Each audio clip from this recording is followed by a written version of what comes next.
My name is Ruth, and I am 58 years old. 3 years ago, I buried my husband Thomas after a 28-year marriage that gave me everything I thought mattered. But nothing prepared me for the moment when security guards escorted me out of my own daughter's wedding, like I was some kind of criminal. As I sat in my car that night, humiliated and heartbroken, I made a decision that would change everything. I quietly froze the $12 million trust fund that my daughter and her new husband had been counting on. The desperate phone calls that followed revealed truths about greed and manipulation that shattered my heart, but also set me free. Before we dive into this story, I would love to know where you are watching from. Please hit that like button, subscribe for more real-life stories, and let me know in the comments what you would have done in my situation. Now let me take you back to the beginning and show you exactly how a mother's love can turn into a mother's last stand. To understand how I ended up being thrown out of my daughter's wedding, you need to know who I was before that devastating night. I grew up dirt poor in a small town outside Cleveland, Ohio. My father worked double shifts at the steel mill, and my mother cleaned houses for wealthy families on the other side of town. I learned early that if I wanted anything in life, I would have to earn it myself. While other kids were playing after school, I was babysitting the neighbors' children or helping my mother with her cleaning jobs. I earned a full scholarship to Northwestern University, where I studied business administration. That's where I met Thomas Mitchell, a quiet engineering student with big dreams and an even bigger heart. We both came from nothing, but we shared the same hunger for something better. After graduation, we moved to Chicago with nothing but 2 suitcases and a shared vision. Thomas and I started our real estate development company in a tiny rented office above a dry cleaner. For the first 5 years, we lived on ramen noodles and hope. Thomas would scout potential properties during the day while I handled the books and talked to investors. We reinvested every penny back into the business, driving the same beat-up Honda for nearly a decade. Our breakthrough came when we secured our first major commercial project, a shopping center in the suburbs. From there, we built an empire, one property at a time. 28 years later, we owned dozens of commercial buildings across the Midwest and had accumulated a net worth of $15 million. But our greatest achievement was our daughter Sara, born when I was 30. She was the light of our lives, a brilliant little girl who inherited Thomas's analytical mind and my determination. We gave her everything we never had: private schools, piano lessons, summer camps, and eventually a full ride to Stanford Law School. When Thomas was diagnosed with lung cancer 3 years ago, our world collapsed. He fought bravely for 18 months, but the disease was relentless. In his final weeks, he made me promise to take care of Sara and to enjoy the life we had built together. His last words to me were, "Ruth, don't let anyone take advantage of your generous heart." After the funeral, Sara moved back to Chicago and took a position at a prestigious law firm downtown. For the first year after Thomas's death, we grew closer than ever. She would come over every Sunday for dinner, and we would share memories of her father while planning her future. I thought we were building a new kind of relationship, just the 2 of us against the world. That's when Sara introduced me to Jason Miller.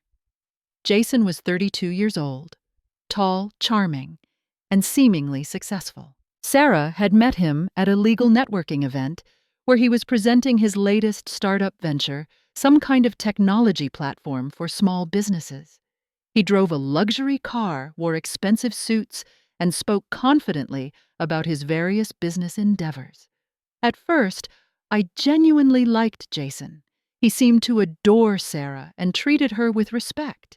He would bring flowers when they came to dinner and always offered to help clear the dishes.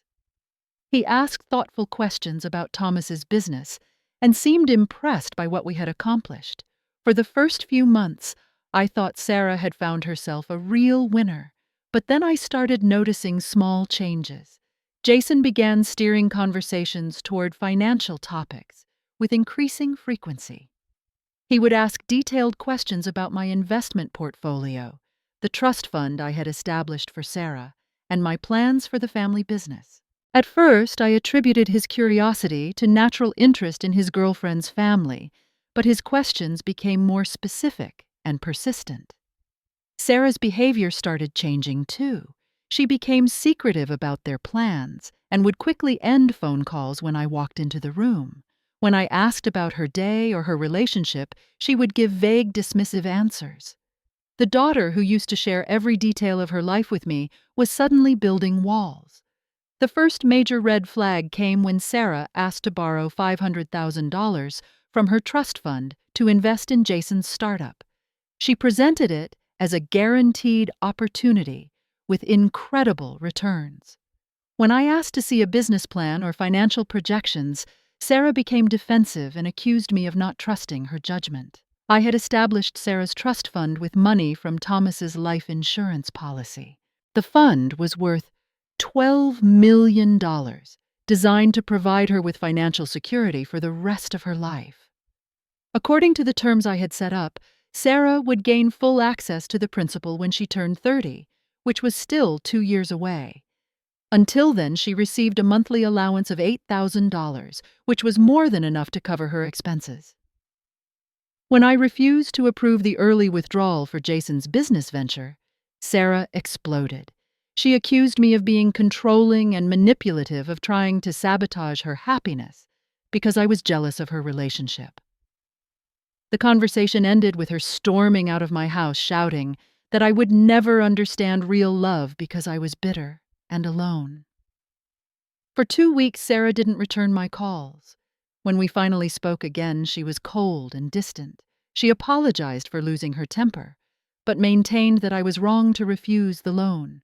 Jason, she said, was offering me an opportunity to help them build their future together, and my refusal showed that I didn't care about her happiness. That's when I decided to do some research on Jason Miller. What I discovered about Jason shattered any remaining illusions I had about my daughter's perfect relationship. Through a private investigator I hired, I learned that Jason had filed for bankruptcy twice in the past 7 years. His previous startup had collapsed, leaving investors with significant losses. His luxury car was leased, his expensive apartment was rented, and his credit cards were maxed out. More disturbing was the pattern the investigator uncovered. Jason had a history of targeting successful women from wealthy families. There were at least 3 previous relationships that followed the same trajectory. Charm the woman gain access to her family's wealth, and then disappear when the money dried up, or the family became suspicious. Armed with this information, I tried to have an honest conversation with Sara. I chose my words carefully, presenting the facts without attacking Jason directly. I told her about his bankruptcies, his debts, and his pattern of behavior with other women. I begged her to slow down and really examine his motivations. Sara's response was swift and devastating. She accused me of hiring someone to spy on the man she loved. She called me paranoid, vindictive, and pathetic. She said that Thomas would be ashamed of how I was treating the daughter he adored. Then she delivered the blow that cut deepest. She said that if I couldn't accept Jason and support their relationship, then maybe it was time for us to have some space from each other. From that point forward, Sara systematically cut me out of her life. Our weekly dinners stopped. Our daily phone calls became brief, formal exchanges about practical matters. When she and Jason announced their engagement 6 months later, I learned about it through a text message with a photo of her ring. I wasn't included in the engagement party planning. I wasn't consulted about the wedding venue, the guest list, or any other important decisions. When I offered to pay for the wedding, Sara accepted my money, but made it clear that I would have no input into how it was spent. Every attempt I made to rebuild our relationship was met with cold politeness or outright hostility. The wedding planning process became a series of painful reminders that I was no longer welcome in my daughter's life. I would offer to help with dress shopping only to be told that Sara had already gone with Jason's sister. I would suggest family traditions that we could incorporate into the ceremony, only to learn that Sara and Jason had already made different plans. The final insult came 3 weeks before the wedding when I received my formal invitation in the mail. I was listed as a regular guest, not as the mother of the bride. My name appeared on the invitation exactly as it would for any other family friend, with no special recognition of my role in Sara's life. Despite everything, I held onto hope that the wedding day itself might bring us back together. I convinced myself that once Sara saw me there supporting her on the most important day of her life, she would remember the love we once shared and find a way to forgive whatever grievances she was holding against me. I could not have been more wrong. On the morning of Sara's wedding, I woke up before dawn with a mixture of hope and dread churning in my stomach.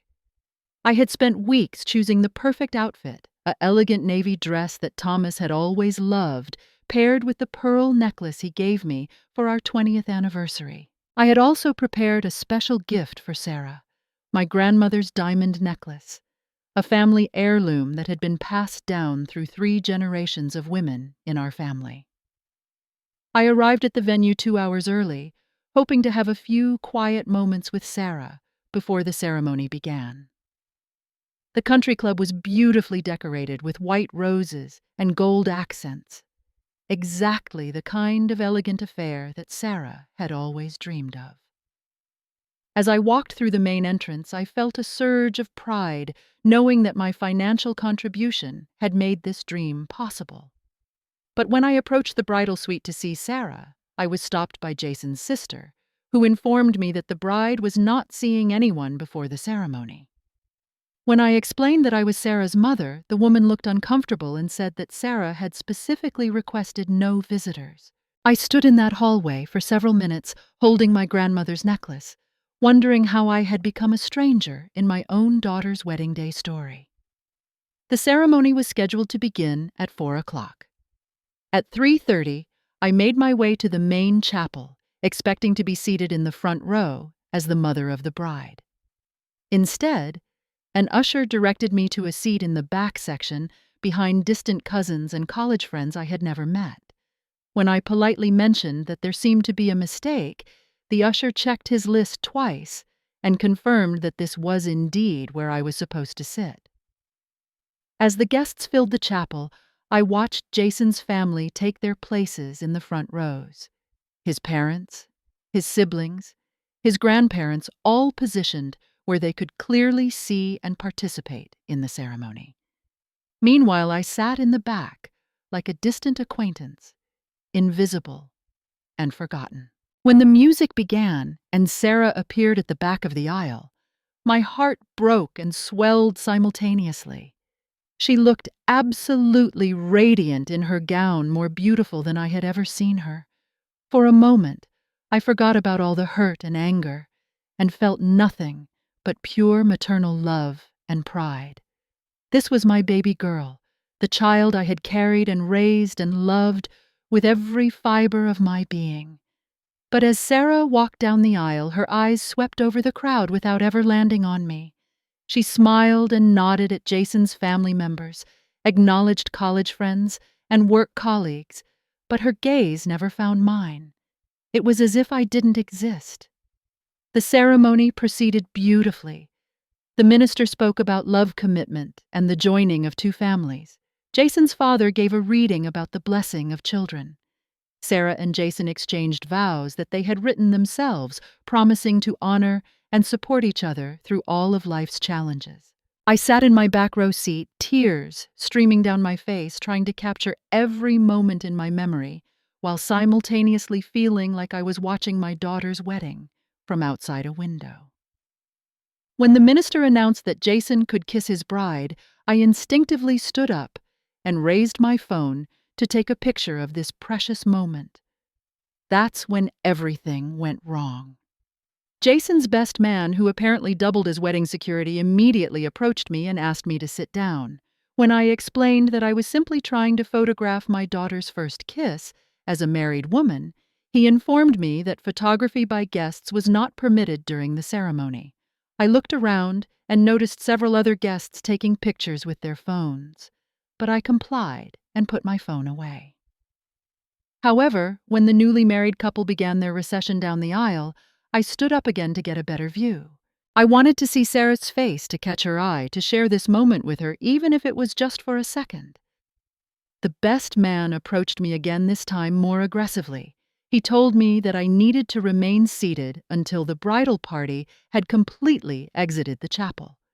When I asked why other guests were allowed to stand and take pictures, he simply repeated his instruction and positioned himself directly beside my row. Something inside me snapped.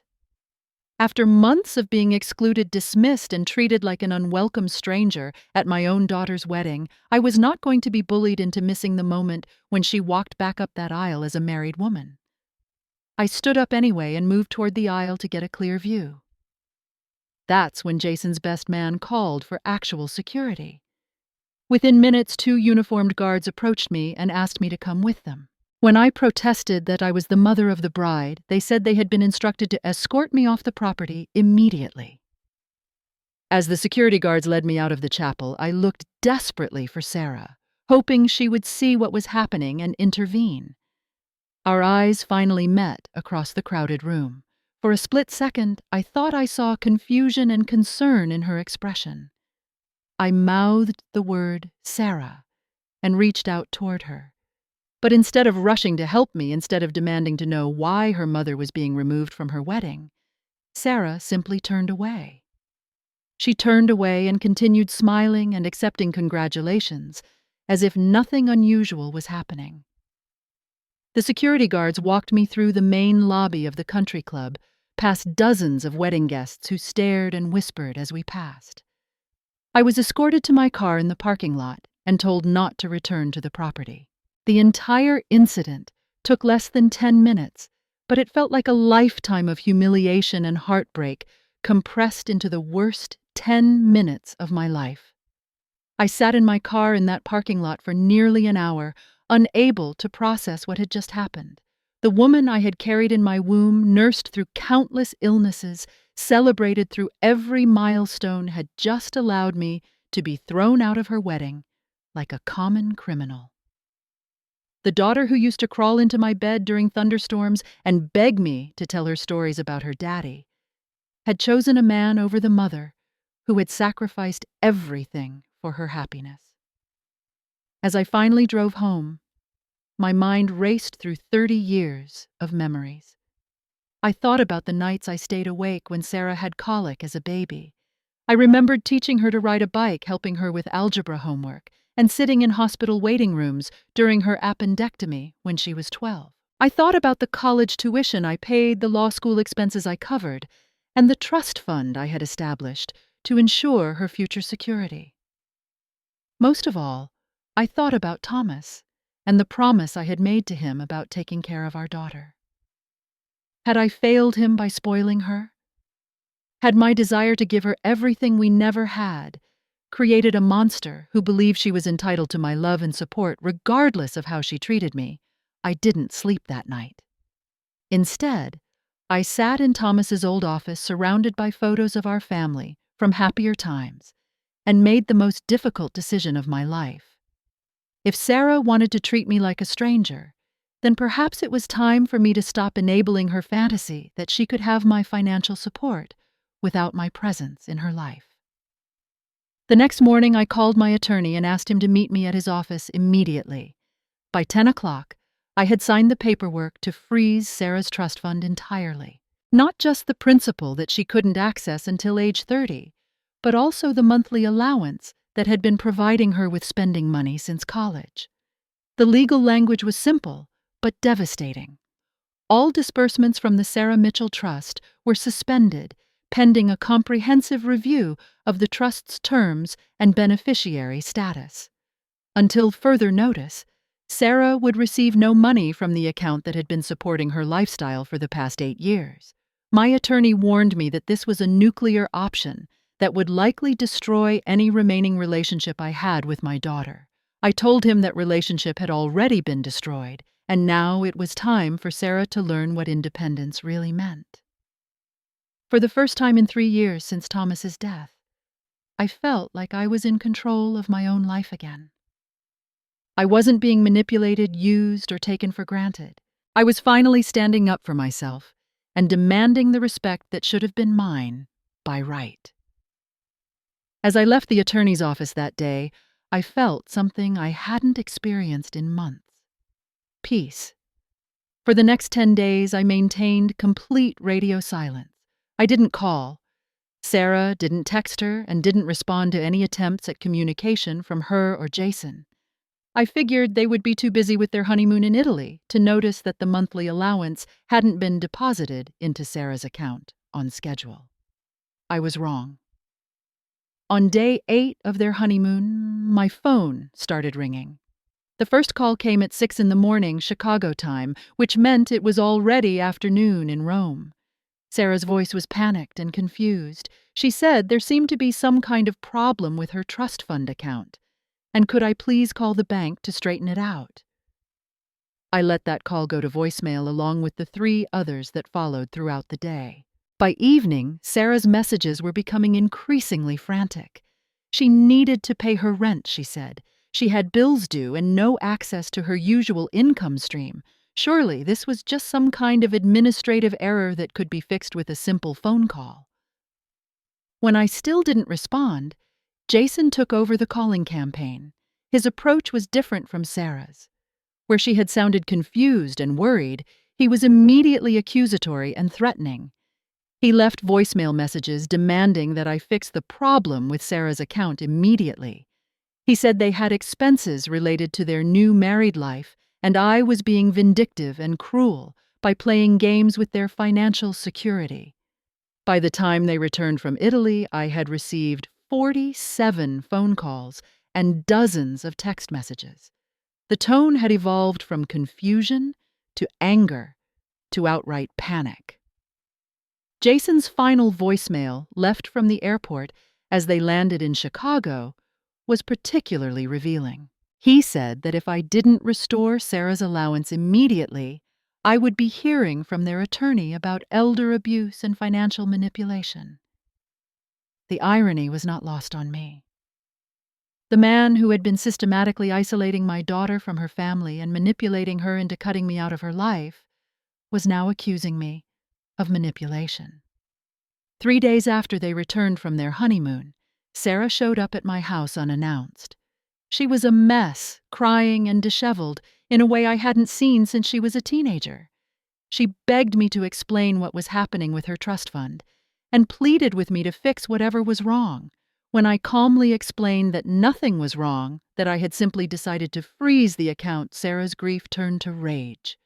She screamed at me, called me bitter and jealous, and accused me of trying to ruin her marriage out of spite. She said that Thomas would be disgusted by my behavior and that I was destroying his legacy by punishing the daughter he had loved more than life itself. But when I asked her to apologize for having me thrown out of her wedding, when I requested that she acknowledge how terribly she had treated me for the past year, Sara fell silent. She stared at me with a mixture of shock and indignation, as if the idea of apologizing had never occurred to her. Instead, she doubled down. She said that I had been embarrassing myself at the wedding and that Jason's best man had only been trying to prevent me from making a scene. She said that my behavior over the past months had been so inappropriate that they had felt the need to take precautions to protect their special day. In that moment, listening to my daughter justify my humiliation and defend the people who had treated me like garbage, I realized that the sweet, loving girl I had raised was gone. In her place was a woman who had been so completely manipulated by Jason that she could no longer distinguish between right and wrong, between love and exploitation. Our conversation ended with Sara storming out, threatening to never speak to me again if I didn't restore her allowance within 24 hours. I told her that was her choice to make, but my decision was final. The next phase of their campaign was even more revealing than Sara's emotional outbursts. Jason began calling me directly, and his true character emerged in these conversations. Gone was the charming, respectful young man who had once brought flowers to Sunday dinner. In his place was a calculating manipulator who felt entitled to my money and furious that I was no longer cooperating with his plans. Jason threatened to sue me for elder abuse, claiming that I was mentally incompetent and being influenced by people who wanted to steal Sarah's inheritance.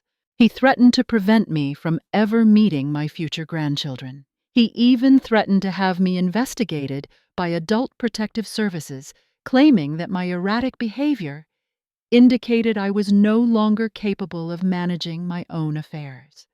But the most revealing moment came during our final phone conversation, when Jason dropped his mask entirely. He told me that I was a pathetic, bitter old woman who was jealous of her daughter's happiness. He said that Sara had finally found someone who truly loved her, unlike her selfish mother, who only cared about money and control. And then he said something that clarified everything. "Sara doesn't need you anymore, Ruth. She has me now, and I'm going to take better care of her than you ever did." In that moment, I understood that this had never been about love or marriage or family. This was about money, pure and simple. Jason had identified Sara as a target because of her wealthy family, manipulated her into cutting ties with me, and planned to live off her trust fund for the rest of his life. The wedding had been the final step in his plan to secure permanent access to our family's wealth. As news of our family drama spread through our social circle, I was surprised by the reactions I received. While some people criticized me for using money as a weapon against my daughter, many others quietly expressed support for my decision. Several friends confided that they had been uncomfortable with Jason from the beginning and had noticed how dramatically Sara's personality had changed since they started dating. Thomas's business partner, who had known Sara since she was a child, told me that Thomas would have been proud of me for finally standing up to the manipulation and abuse. "Ruth," he said, "you gave that girl everything, and she chose to throw it all away for a con artist." Thomas always taught us that love without respect is just enabling, and it's time Sara learned that lesson. 6 months after I froze the trust fund, my life had changed completely. I started seeing a therapist to work through the grief of losing my daughter and the guilt of wondering if I could have handled things differently. I began volunteering at a local women's shelter, helping other women who had been manipulated and abused in their relationships. I reconnected with old friends and made new ones, building a support system that didn't depend on family obligation or financial leverage. Most importantly, I learned to enjoy my own company and to value my own worth, independent of my role as a mother or provider. For the first time since Thomas's death, I felt like a complete person, rather than just a grieving widow or a rejected parent.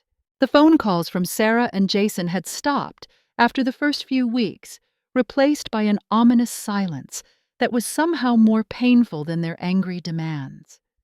I heard through mutual friends that they were struggling financially, that Jason's latest business venture had failed, and that they had been forced to move into a smaller apartment when they couldn't afford their rent. Then, on a rainy Tuesday evening in November, Sara called me one final time. Her voice was different, smaller somehow, stripped of the anger and entitlement that had characterized our previous conversations. She said that she had something important to tell me and asked if she could come over to talk in person. When Sara arrived at my house that evening, she looked exhausted and defeated. The confident, radiant bride I had watched marry Jason 6 months earlier was gone, replaced by a woman who seemed to have aged years in a matter of months. She sat in the same chair where she used to curl up as a little girl to tell me about her day, and she began to cry. Through her tears, Sara told me that Jason had left her. He had cleaned out their joint bank account, maxed out her credit cards, and disappeared with another woman he had been secretly dating for months. She had discovered evidence that he had been lying about everything: his business, his finances, his feelings for her, and his plans for their future together. Sara said that she finally understood what I had been trying to tell her about Jason's character, and she was sorry for not listening to my warnings. She apologized for the way she had treated me for cutting me out of her life, and especially for allowing me to be humiliated at her wedding. She said that she had been so blinded by what she thought was love, that she had been willing to sacrifice the most important relationship in her life. As I listened to my daughter's confession and apology, I felt a complicated mixture of vindication, sadness, and maternal love. I was relieved that she had finally seen Jason for who he really was, heartbroken that she had suffered so much pain in the process, and grateful that she had found the courage to come back to me. But when Sara asked me to restore her trust fund so she could rebuild her life, I realized that our reconciliation would not be that simple. The money had never been the real issue between us. The real issue was respect boundaries and the need for Sara to take responsibility for the choices that had led to this moment. I told Sara that I would consider restoring her access to the trust fund, but only under new conditions. She would need to participate in family therapy with me to rebuild our relationship properly. She would need to demonstrate that she had learned from her mistakes and was committed to treating me with the respect that a mother deserves.